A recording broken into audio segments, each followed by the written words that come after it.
vegan side effect, you will get tons of extra confidence.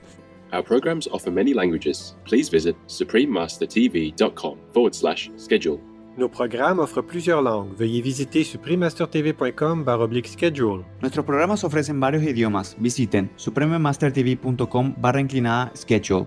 برنامه‌های ما شامل زبان‌های بسیاری است. از این وبسایت دیدن فرمایید suprememastertv.com/schedule. Experience the harmonious Aboriginal lifestyle by the Orinoco River, the longest river in South America, and within the deepest Amazon rainforest. The Indigenous people of Venezuela, Guardians of the Land, Part 2 of 2. Continue watching to find out more.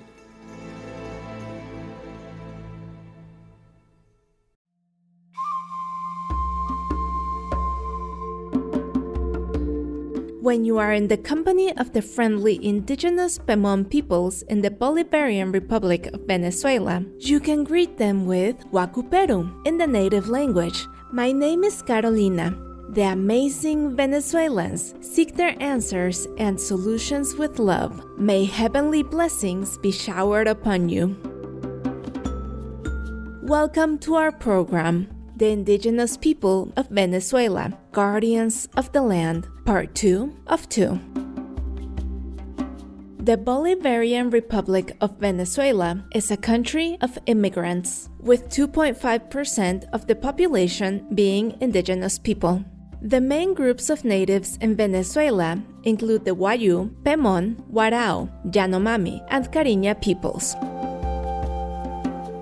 The harmony between humanity and nature is truly preserved by the lifestyle of these indigenous tribes. In our last episode, we shared how the Pemon people in the Cabanayan village made a deliberate choice towards a more sustainable and socially responsible lifestyle by rejecting lucrative offers from mining companies that would destroy their land and return to traditional farming and sustainably sound way of life. Today, we will continue to explore more Aboriginal groups in this great country. The Orinoco River is the longest river in South America. It is also the inspiration behind the hit song Orinoco Flow by the famous Irish singer and songwriter Enya. The river created the Orinoco Basin, a fascinating place with landscapes untouched by colonization. The people of the basin still keep their indigenous housing styles and use canoes to travel. Those living in the region include the Yanomami tribes near the headwater areas, the Waika tribe and the Maquiritare tribe in the southern uplands, the Warao tribes in the Delta region, and the Guaibo and Yaruro tribes in the western Llanos area. The Warao tribe is the guardian of the Orinoco River. The word Warao means the boat people, which reflects their direct relationship with the river. Some live in palafitos, which are thatched huts on stilts above the water. Because the palafitos resemble similar architectural features in Venice, the land was named Venezuela by the Spanish explorer Alonso de Ojeda, which means Little Venice. According to a local legend, the Warao people are the descendants of a heavenly being who fell to earth while hunting a bird. Perhaps because of this, the Waraos consider hunting a cultural taboo to this day. The Warao language is notable for its unusual object-subject-verb-word order that has no comparison to any other language in the world. The Venezuelan film Gone with the River was filmed in Warao and performed by Waraos. The film features aspects of their culture and life along the Orinoco River and reveals the difficult choices they face, either continue with tradition or leave their beloved land for a modern education. The film was selected as the Venezuelan entry for the Best Foreign Language Film at the 88th Academy Awards in 2015 and premiered to the public at the Museum of Modern Art in New York in April 2017. West of the Orinoco River, in the Llanos region, are the Guaibo and Yaruro tribes. Los Llanos is a vast tropical grassland plain situated to the east of the Andes, which is home to a wide variety of species such as flamingos and the capybara, the world's largest rodent. The Guaibo tribe has an estimated population of 23,772 with their own language, but sadly, it is at risk of vanishing. Despite a 55% level of illiteracy among the tribe's people, the written form of Guaibo is still in use and can be found in local newspapers, dictionaries, and grammar books. They live in huts made of wild plantain leaves as well as yesenia and other palm leaves. The Guaibo are skilled in producing beautiful pottery, hammocks, grinding bowls, wraps, and clothing. Their musical instruments include rattles, panpipes, and cane flutes. The Yaruro are a mobile tribe, moving between the two dry and wet seasons. Their homes use moriche palms as the main material for thatching the roofs, with zinc lamina also used on some buildings. When they move location, the wood used in the buildings is taken to the new site and reused. The Pume language spoken by the Yaruro Pume is unclassified. However, it's widely used by the people today, in addition to Spanish. EcoSmart viewers, let's now pause for a moment to hear a brief message. We'll return shortly. Please stay tuned to Supreme Master Television. Vegan side effect: you will feel heaven is nearer.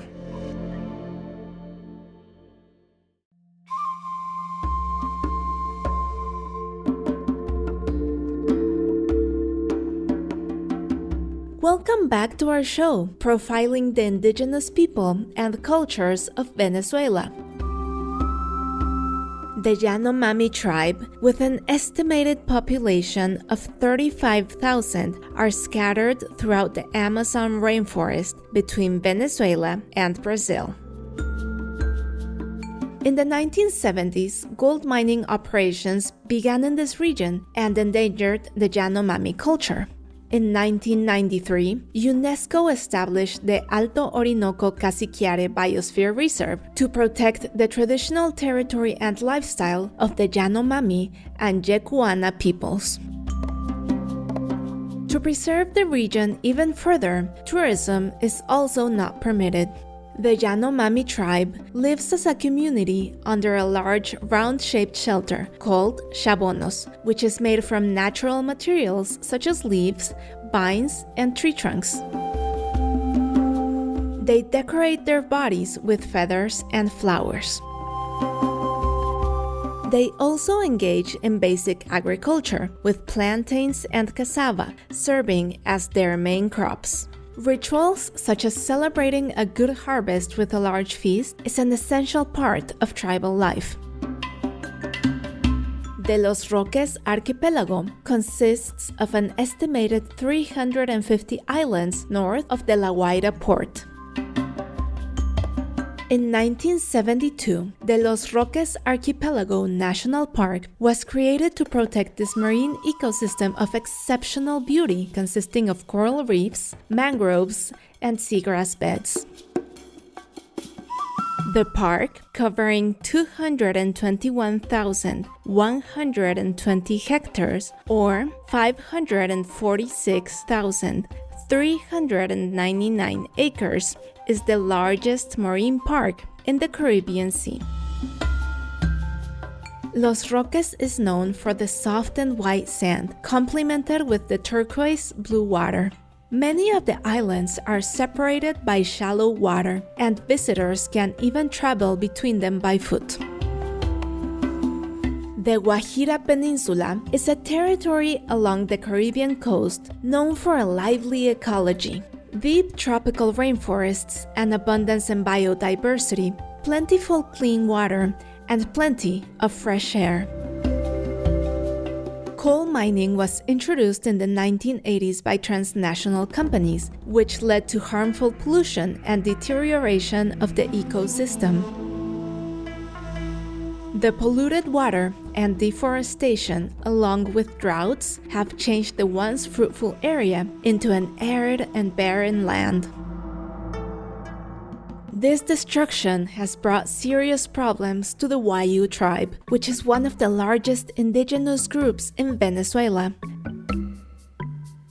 They have an estimated population of 293,777, of which 57.5% are Amerindians, according to the 2001 census. In 2015, the Wayuu people protested against the decree to open new mining explorations, and ultimately, these devastating activities were halted. The El Limon River in Venezuela is the main water source for the Wayuu tribes. Artificial ponds were developed to hold rainwater during the rainy season. The settlement ranches are made up of 5 or 6 farmhouses. A territory that contains many rancherias, often named after their mothers' last names, signify the matrilineal society of Wayuu. These places are generally rectangular or a semicircular shape, and the walls are traditionally made of guaro and dab of mud, hay, and dried cane, although modern construction now utilizes cement and other materials. Their native language is Wayuunaiki, with most of the younger generations also speaking fluent Spanish. Wayuu people have traditional crafts, such as making a variety of styles of bags or mochilas.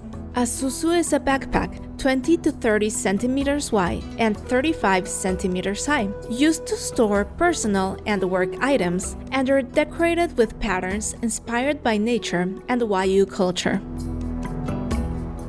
The Wayuu women have inherited a strong weaving tradition from their ancestors who, according to legend, learned it from a mythical spider called Walekeru. The spider taught them the art of crochet, which they use today, to make hammocks, belts, shoes, bracelets, and bags. Traditionally, natural fibers such as cotton were used for weaving, and other plant-based materials were used for dyeing. Wayuu women wear a traditional colorful manta with the symbol of their clan on it, and men wear loincloths and headwear decorated with feathers. Wayuu music is performed in meetings, celebrations, and mourning rituals during funerals. La Yona is a traditional Wayuu dance with movements inspired by birds and animals. The dances are performed to thank the god of rain and to solidify the community's spirit. We thank the indigenous people of Venezuela for showing us how to maintain harmony between humanity and nature. Their cultures serve as a reminder to all to protect and value our living space for now and for future generations to come. Benevolent viewers, we hope you have enjoyed our program today, The Indigenous People of Venezuela, Guardians of the Land, Part 2 of 2. Up next is Shining World Compassion Award recipient Jeremy Hess, vegan, nurturing kindness to animals in the community, right after noteworthy news. May all countries join together to uplift one another with the divine's unconditional love. Vegan side effect: you will see life in a better color. Our programs offer many languages. Please visit suprememastertv.com/schedule and suprememastertv.com/CTAW.